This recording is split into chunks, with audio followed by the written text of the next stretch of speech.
তো একবার জগন্নাথ মিশ্রের বাড়িতে সেখানে একটা তথ্য পর্যটক যেটা নবদ্বীপে জগন্নাথ মিশ্রের বাড়িতে আতিথ্য গ্রহণ করতে আসেন।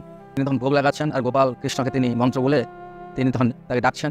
তিনি যখন ডাকছেন তখন নিমাই কী করেছেন, এসে সে ভোগ তিনি খাওয়া শুরু করে দিয়েছেন। বিশ্বরূপ নিমাইয়ের বড় ভাই যখন তাকে অনুরোধ করলেন এ তর্থিক ব্রাহ্মণকে, তখন তিনি তাকে অনুরোধে তিনি আবার রাজি হলেন যে ঠিক আছে, এবার আমি আবার রান্না করব। আশ্চর্যান্বিত হয়ে দেখলেন যে নিমাই এসে আবার সে ভোগ গ্রহণ করেছেন।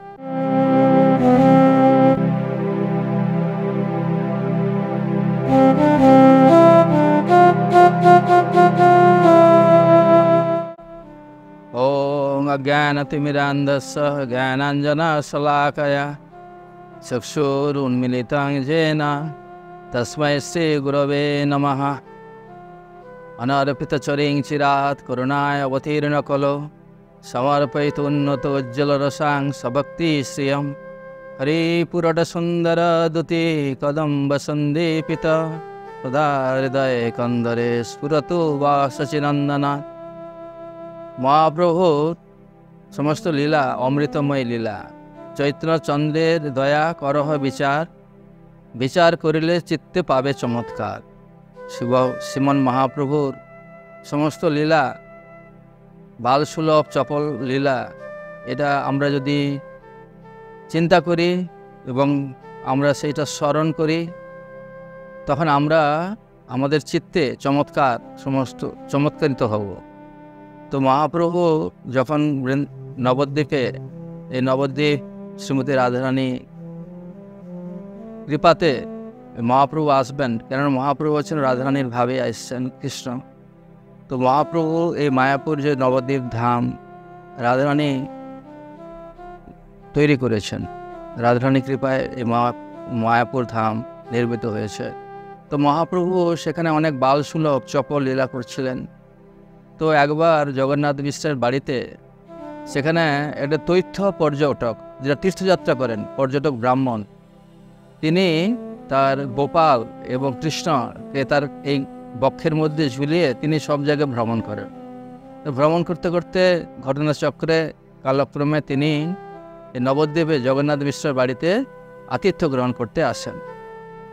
তখন সেখানে যখন আতিথ্য গ্রহণ করতে আসেন, তখন জগন্নাথ মিশ্র বিপ্রের রূপ দর্শন করে তিনি খুব মোহিত হয়ে গেছেন যে এর নিশ্চয়ই সাধু তীর্থ পর্যটক ব্রাহ্মণ, এর খুবই বিভূতি, তার প্রভাব, তার শরীরের গায়ের রং দেখে কিন্তু অভিভূত হয়ে গেছেন জগন্নাথ মিশ্র। তো তাকে খুব সাদরে তাকে আমন্ত্রণ জানালেন বাড়িতে আমন্ত্রণ জানানোর পরে বলছে যে আপনি যে একা একা তীর্থযাত্রা ভ্রমণ করছেন, পর্যটন করছেন, আপনার একা একা লাগে না? একা একা ভ্রমণ করছেন?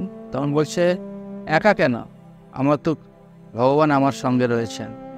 বাস্তবিক পক্ষে কিন্তু তাই, আমরা সবাই ভাবি এই জগতে একা, কিন্তু আমরা কেউ একা নই, আমাদের সঙ্গে ভগবান কৃষ্ণ আমাদের রয়েছে, তিনি সুহৃদ রূপে বন্ধুরূপে রয়েছেন।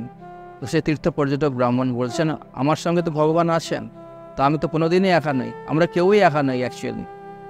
তো এই যে উপলব্ধি এ সবার মধ্যে থাকে না। তো যাই হোক, তো জগন্নাথ মিশ্র তখন বললেন যে আপনি এসেছেন, তো আপনার এই যে বালগোপালকে আপনি আজকে একটু অন্ন ভোগ লাগান। তো বলছে হ্যাঁ, এটা ভালো বলেছেন, আমি তো ভ্রমণ করছি, আমি তো ফলমূল যা খাই বা ভোগ লাগাই, সেটা ভোগ লাগিয়ে আমি প্রসাদ হিসেবে গ্রহণ করি। তো এখন আজকে যখন আপনার বাড়িতে এসেছি, আমি এই অন্ন একটু পঞ্চব্যঞ্জন রান্না করে আমি আমার গোপালকে ভোগ লাগিয়ে আমি আজকে তারপরে গোপালের একটু প্রসাদ আমি আজকে গ্রহণ করব। তো জগন্নাথ মিশ্র খুব খুশি এবং তর্থিক পর্যটক ব্রাহ্মণও খুব খুশি যে তার গোপাল আজকে অন্নভোগ পঞ্চব্যঞ্জন গ্রহণ করবেন। তো এইভাবে তিনি যখন করছেন, এই তীর্থ পর্যটক রান্না করার পরে তিনি তখন ভোগ লাগাচ্ছেন আর গোপাল কৃষ্ণকে তিনি মন্ত্র বলে তিনি তখন তাকে ডাকছেন। তিনি যখন ডাকছেন তখন নিমাই কী করেছেন, এসে সে ভোগ তিনি খাওয়া শুরু করে দিয়েছেন। আর তীর্থ পর্যটক ব্রাহ্মণ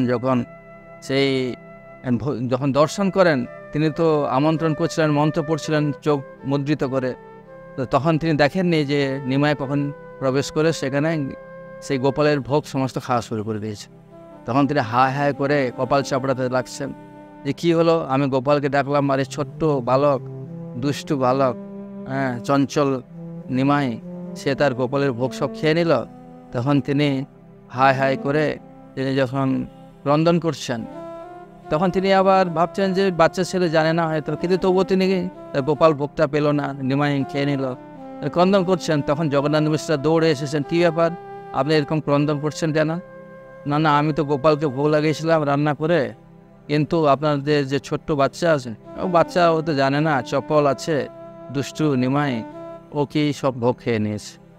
তো বলছে, হ্যাঁ নিমাই, তুই কেন ভোগ খেয়েছিস? তো বলে তাকে তখন বলে যে তুমি চলে যাও।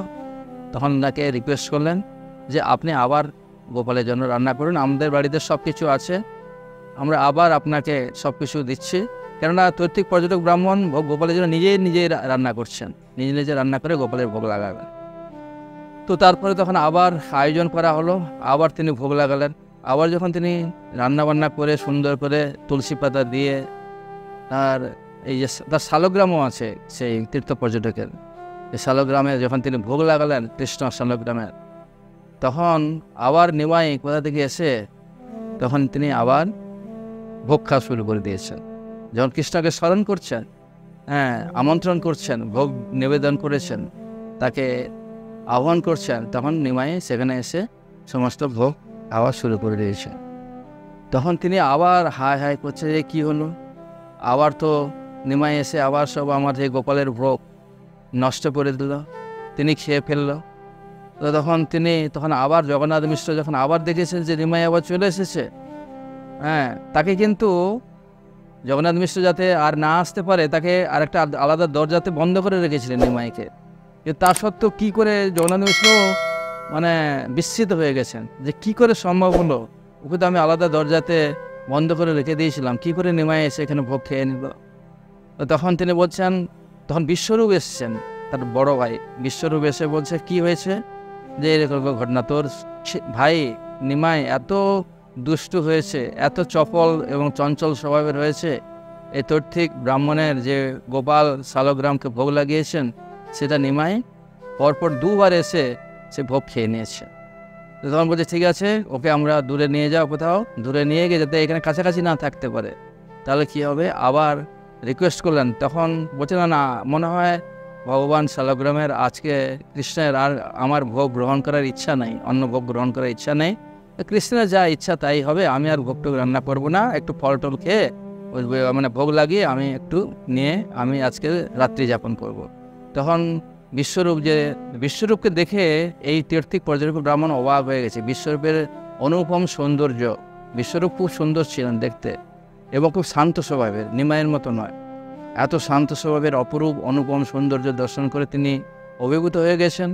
আর যখন বিশ্বরূপ নিমাইয়ের বড় ভাই যখন তাকে অনুরোধ করলেন এ তৈত্তিক ব্রাহ্মণকে, তখন তিনি তারকে অনুরোধে তিনি আবার রাজি হলেন যে ঠিক আছে, এবার আমি আবার রান্না করব। তখন তিনি আবার রান্না করে, তখন রাত্রি হয়ে গেছে অনেক, যে নিমাই ঘুমিয়ে পড়বে, এবং নিমাই ঘুমিয়ে গেছেন, অন্য দূরে তাকে নিয়ে গেছেন। তারপরে তিনি যখন ভোগ লাগিয়েছেন আবার রাত্রিতে, তখন তিনি যখন কৃষ্ণ ভগবানকে আহ্বান করেছেন, তখন তিনি আশ্চর্যান্বিত হয়ে দেখলেন যে নিমাই এসে আবার সেই ভোগ গ্রহণ করেছেন, এবং তারপর গ্রহণ করার পরে তিনি তখন আবার বিস্মিত চমৎকৃত হয়েছেন, এবং তিনি বলছেন যে, তখন বলছে তুমি তো আমাকেই ডাকছো, তুমি তো আমাকে আহ্বান করছো, আমাকে ভোগ নিবেদন করছো, আর তারপরে আমাকে কেন তুমি বলছো যে আমি তোমার ভোগ নষ্ট করে দিলাম। তো সেই জন্য তখন তৈত্তিক পর্যটক অবাক হয়ে গেছেন যে আমার কি আরাধ্য দেবতা ভগবান যে কৃষ্ণ, সেই কি এই জগন্নাথ মিশ্রের বাড়িতে এই নিমাই রূপে জন্মগ্রহণ করেছেন। তিনি তো বলতে সত্যি তাই। তখন তিনি তাকে তার যে স্বরূপ তিনি দর্শন করালেন সেই তৈত্তিক পর্যটক ব্রাহ্মণকে। তিনি কৃষ্ণ, তিনি যে বিষ্ণু চতুর্ভুজ বিষ্ণুমূর্তি দর্শন করালেন, তিনি যে মুরলীধারী কৃষ্ণ তিনি সেটাও দর্শন করালেন। আবার তিনি নিমাই রূপে আবার পুনরায় নিমাই রূপ ধারণ করলেন। তখন তিনি বললেন যে আমার এই যে ভোগ রান্না করে আমার সার্থক হয়েছে, আর সে দুহাত তুলে আনন্দে নৃত্য কীর্তন করতে রেখেছেন যে গোপাল আমার কৃষ্ণ এত সন্তুষ্ট হয়েছে আমার প্রতি, এবং তিনি স্বয়ং এসে আমার ভোগ রান্না করে আমার যে নিবেদিত যে ভোগ তিনি গ্রহণ করেছেন, এতে তিনি আনন্দে নৃত্য করে তিনি কীর্তন করছেন আর আনন্দে লাফাতে লাগছেন। তখন জগন্নাথ মিশ্র বলছে, কী ব্যাপার, কী হলো, আপনি আবার নৃত্য করে কেন কীর্তন করছেন, নৃত্য করছেন? বলছে, আমি খুব মহা সৌভাগ্যবান। জানেন জগন্নাথ মিশ্র, আপনি যে কি ভাগ্যবান, আপনার বাড়িতে যে নিমাই রয়েছে এ মহা সৌভাগ্যবান, আপনি মহা সৌভাগ্যবান, তার পিতা রূপে যে আপনি নিমাইকে জন্ম দিয়েছেন, এটা খুব মহা সৌভাগ্যবান। আর আমি বললাম, কেন, কি হলো? না, আমার যে উপাস্য দেবতা ভগবান, তিনি এই ভোগ গ্রহণ করেছেন, হ্যাঁ, তো আমি খুবই সন্তুষ্ট। আর আপনার এই যে এইখানে আমি থাকবো, আপনার কিছুদিন আমি আপনার বাড়িতে থাকতে চাই। শুধু এখানে নয়, আমি এই নবদ্বীপ ধামে থেকে যেতে চাই, কেননা এই নবদ্বীপ ধামে আমার এই উপাস্য দেবতা ভগবানের আমি মহিমা উপলব্ধি করতে পারবো। কেননা কর্তৃক পর্যটক ব্রাহ্মণ বুঝতে পেরেছিলেন যে তার উপাস্য ভগবান এই নিমাই রূপে তিনি এখানে নবদ্বীপে শচীমাতার গৃহে জগন্নাথ মিশ্রের বাড়িতে আবির্ভূত হয়েছেন।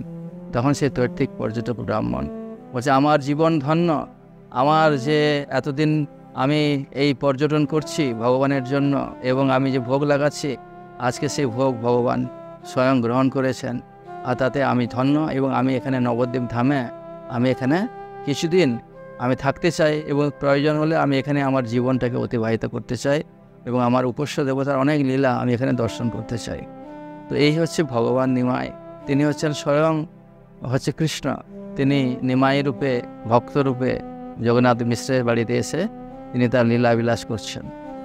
আমরা ধারাবাহিকভাবে এই ইস্কন টিভি শিলিগুড়িতে এই গৌরলীলা বা চৈতন্য মহাপ্রভুর সমস্ত লীলা আমরা ধারাবাহিকভাবে আমরা আপলোড করছি, এবং এই লীলা যদি আপনারা শ্রবণ করতে চান, এই জগন্নাথ মিশ্রের বাড়িতে যে নিমাই তার চমৎকার লীলা যদি আপনারা শ্রবণ করতে চান, তাহলে আপনারা দয়া করে ইস্কন টিভি শিলিগুড়িতে চৈতন্য লীলা ধারাবাহিক যে প্রকাশিত হচ্ছে, তাতে আপনারা সাবস্ক্রাইব করবেন, লাইক করবেন, কমেন্ট করবেন এবং শেয়ার করবেন। তাতে আমাদের এই যে এত কষ্ট করে এই যে আমরা জগন্নাথের মিশ্রের বাড়িতে যে নিমাইয়ের যে লীলা আমরা ধারাবাহিকভাবে আমরা প্রকাশ করছি, তাতে আমাদের শ্রম সার্থক হবে। ধন্যবাদ।